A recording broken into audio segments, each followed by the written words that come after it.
But what's interesting is the synapses, the neurotransmitter between the neurons, that self-eliminates with lack of use. So if you stop doing this habit and you start doing this habit over here, that neurotransmitter goes away. This is the dopamine and serotonin. Think about that. And that goes between these neurons, and now you have a new habit forming. And it's easier to replace a habit by doing something differently rather than worrying about breaking habit. And once you get this distinction between the conscious and the subconscious, you realize what you're doing is training your subconscious. You don't, it's like mobs, it's like a mob mentality. You don't know what's going to set them off until you set them off. And it's a learning, it's trial and error, literally trial and error. So now we've got the cognitive. I put this up there because look, again, just to make the point that all of this is most of this is physiological, right? And then we're going to go to reframing. Most of you have heard about reframing. There's two types: contextual reframe versus meaning reframe. And reframing does work. This is after. Same with transformational vocabulary, which is another empowerment catalyst, if you will. But that comes after. And this is what I needed. I needed something that comes before. So we want to have the after stuff works 100%. Not 100% of the time.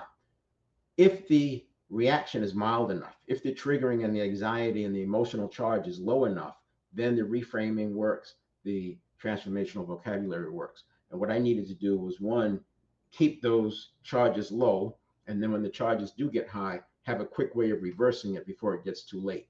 I still think even if you are well steeped in this work, you can still get triggered beyond what's capable, and you might need a few minutes. It may not be seconds, but generally speaking, it's seconds, because you already know it's coming from the subconscious and just that awareness. As a matter of fact, what's cool about it is when you get far enough along, changing habits is as simple as becoming aware that I don't want to do that anymore. And the conscious mind has such a relationship with the subconscious that it's done. It's already done because we've taken the subconscious out of this superior position.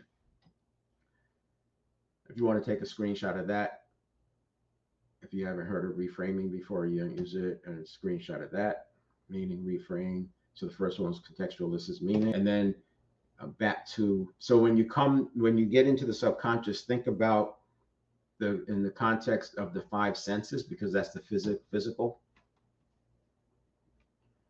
And then we have the spiritual. I talked about the higher self, awareness of awareness, collapsing the woo-woo gap, and honoring the powerful present moment. That's important. The powerful present moment is your consciousness is pure. It should always be pure, right?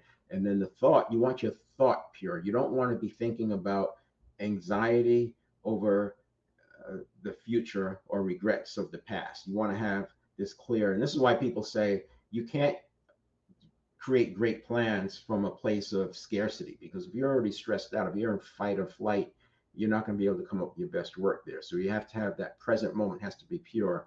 And then the other one is mind. You want the mind functioning and operating. You don't want it distracted. They call it, talk about mindfulness. And you can meditate. And one of the benefits of meditating is that it's faster to get to a mindfulness